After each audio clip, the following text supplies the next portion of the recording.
ආයුබෝව වේවා.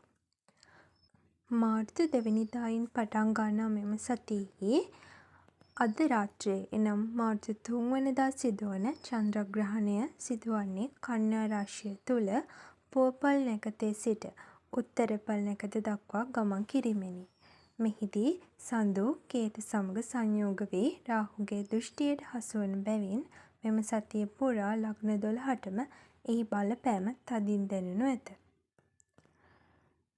එක් එක් ලග්නය සඳහා ඉදිරි සතියේ පලාපල සහ අපල දුරු කර ගැනීමේ ක්‍රම මෙම වීඩියෝ තුළින් ඔබ වෙත ගෙනෙනු ලැබේ.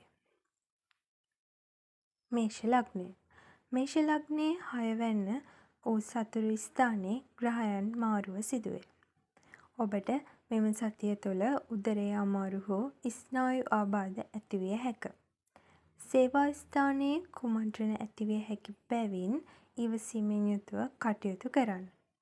ඔබගේ සහකරු හෝ සහකාරිය සමග මතභේද ඇතිවිය හැකි බැවින් කල්පනාකාරීව ගනුදෙනු කරන්න. උදෑසන විෂ්ණු දෙවියන්ට පූජාවක් තබා නිල් පැහැති මල් පූජා කිරීමෙන් ඔබට ඇතිවිය හැකි අපල වලින් වැළැක්විය හැක. වෘෂභ ලග්නය. වෘෂභ ලග්නයේ 5 වැන්න වූ විද්‍යා ස්ථානයේ චන්ද්‍රග්‍රහණය සිදුවේ. ඔබගේ දරුවන්ගේ අධ්‍යාපනයට හෝ සෞඛ්‍යයට බාධා ඇතිවිය හැකි කාලයකි. උසස් අධ්‍යාපනය ලබන්නන්ගේ අවධානය ගිලිහී යාමටද ඉඩකඩක් ඇත. ප්‍රේම සම්බන්ධතාවලට ඉතා අසුභ කාලයකි.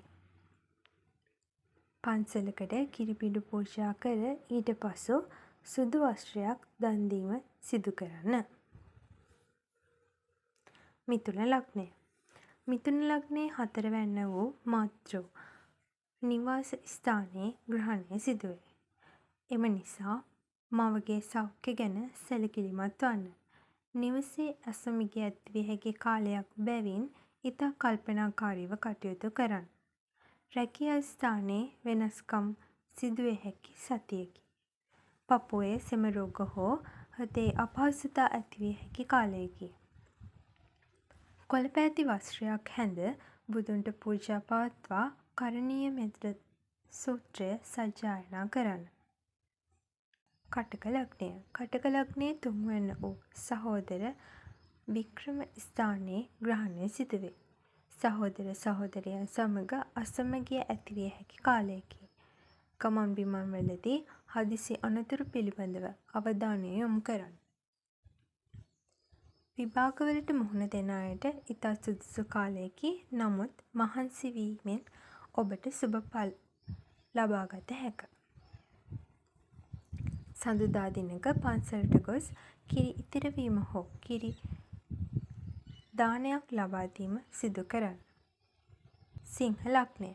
සිංහ ලග්නයේ 2 වැන්න වූ ධන කතා ස්ථානයේ ග්‍රහණය සිදුවේ. අනපේක්ෂිත වියදම් මුදල් ගනුදෙනු වලදී රැවටීම් සිදුවිය හැක. කතාව නිසා පවුල් ආරවුල් ඇතිවේ. වචන පාලනය කර ගැනීමෙන් ඔබට ඔබගේ පවුලේ සමගිය ආරක්ෂා කරගත හැක. මුඛයේ හෝ දත්වල රෝගාබාධ ඇතිවිය හැකි කාලයකි. සූර්ය නමස්කාරය සිදු කිරීමෙන් රතු පැහැති පළතුරු දන් දීමෙන් ඔබට ඇතිවිය හැකි අපල සමනය කරගත හැක. කන්‍යා ලග්නය. කන්‍යා ලග්නයේ 5 වැන්න වූ ලග්නය මත ග්‍රහණය සිදුවේ. මානසික පීඩනය අනවශ්‍ය බිය සහ කෝපය ඇතිවිය හැකි සතියකි. හිසේ කැක්කුම හෝ කලන්තය වැනි තත්ත්වයන් ඇතිවිය හැක. මතකය අඩුවීමක් දැනිය හැකි බැවින් නිතරම අධ්‍යාපන කටයුතු වල නියැලීමෙන් අධ්‍යාපන කටයුතු සාර්ථක කරගත හැක. අද සහ හෙට දිනයන්හිදී නිර්මාංශ වීමෙන් පන්සලේ බෝධියක් ළඟ ඉතිපිසෝ ගාථා 21 වරක් කියවීමෙන් ඔබගේ ඇතිවිය හැකි අපල සමනය කරගත හැක. තුලා ලග්නය. තුලා ලග්නයේ 12 වැන්න වූ වැය ස්ථානයේ ග්‍රහණය සිදුවේ. විදේශ ගමන් පිළිබඳව බලාපොරොත්තු ඇතනම් ඒවාට සුළු බාධා ඇතිවිය හැකි සතියකි. ඇස් රෝග හෝ පාදවල වේදනාව මතුවිය හැක. නිකරුණේ මුදල් නැස් වීමට ඉඩ ඇති සතියකි. සුදුමල් පූජා කර සන්ධ්‍යා කාලයේ ලක්ෂ්මී දෙවියන්ට පහනක් දල්වන්න. වෘශ්චික ලග්නය. වෘශ්චික ලග්නයේ 11 වැන්න වූ අය ස්ථානයේ ග්‍රහණය සිදුවේ. ලාභ ලැබීම් තිබුණද ඒවා ප්‍රමාද විය හැකි කාලයකි. මිතුරන් නිසා කරදර ඇතිවිය හැකි බැවින් ඇසුරේදී පරිස්සම් වන්න. පවුලේ වැඩිමල් දරුවන්ට අසුභතා පෙන්වයි. එම නිසා සැලකිලිමත්ව කටයුතු කරන්න. කතරගම දෙවියන්ට පූජා පවත්වා රතුමල් පූජා කරන්න. ධනු ලග්නය. ධනු ලග්නයේ 10 වැන්න වූ කර්ම ස්ථානයේ ග්‍රහණය සිදුවේ. රැකියාවේ වගකීම් වැඩි වේ. ඉහළ නිලධාරීන්ගෙන් දෝෂාරෝපණ එල්ල විය හැකි සතියකි. ව්‍යාපාරික කටයුතුවලදී ඉදිරි මාසයේ ඉතා කල්පනාකාරී විය යුතුය. කොන්දේ හෝ දණහිස්වල අමාරු ඇතිවිය හැක. බ්‍රහස්පතින්දා දිනක කහපාට මල් පූජා කර ඊට පසු දුප්පතෙකුට කෑම වේලක් ලබා දෙන්න. මකර ලග්නය. මකර ලග්නයේ 9 වැන්න වූ භාග්‍ය ස්ථානයේ ග්‍රහණය සිදුවේ. වාසනාව මදක් දුරස් වන බැවින් උත්සාහය වැඩි කරන්න. ඔබගේ පියාගේ සෞඛ්‍ය හෝ පියා සමග ඇති සබඳතාව පළුදු විය හැකි සතියකි. උසස් අධ්‍යාපන කටයුතු අතරමඟ නැවතිය හැක.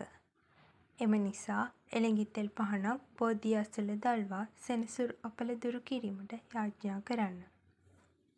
කුම්භ ලග්නය. කුම්භ ලග්නයේ 8 වැන්න වූ ස්ථානයේ ග්‍රහණය සිදුවේ. ඉතාමත් ප්‍රවේශම් විය යුතුය. ලේ විෂවීම හෝ හදිසි අනතුරු ගැන සිතන්න. රහස් සතුරන් මතුවිය හැක. උරුම හිමිකම් වලට ගැටලු මතුවේ. මහා මෘත්‍යුංජය මන්ත්‍රය සජ්ජායනා කරන්න. අංගහික්කම් ඇති අයට කළු තල දන් දීම සිදු කරන්න. මෙයින් ඔබට ඇතිවිය හැකි අපල සමනය කරගත හැක. මීන ලග්නය. මීන ලග්නයේ 7 වැන්න වූ සහකරු ස්ථානයේ ග්‍රහණය සිදුවේ. එම නිසා සහකරු සමග දැඩි මතභේද ඇතිවිය හැකි කාලයකි. වෙන්වීම් දක්වා මෙය දුරදිග යා හැකිය. හවුල් ව්‍යාපාර අසාර්ථක විය හැක. මුද්‍රා පද්ධතියේ ආබාධ ඇතිවිය හැක. මුහුදු වැලි පන්සලකට පූජා කරන්න. කිරි ආහාර පූජා කර ආශිර්වාද ලබා ගන්න. චන්ද්‍ර ග්‍රහණය යනු තාවකාලික ශක්ති වෙනසකි. ග්‍රහණය අවසන් වූ පසු ස්නානය කර පිරිසිදු වී ඔබගේ ආගමික වතාවත්වල නිරත වීමෙන් මෙහි අසුභ බලපෑම් 90%ක්ම දුරු කරගත හැක.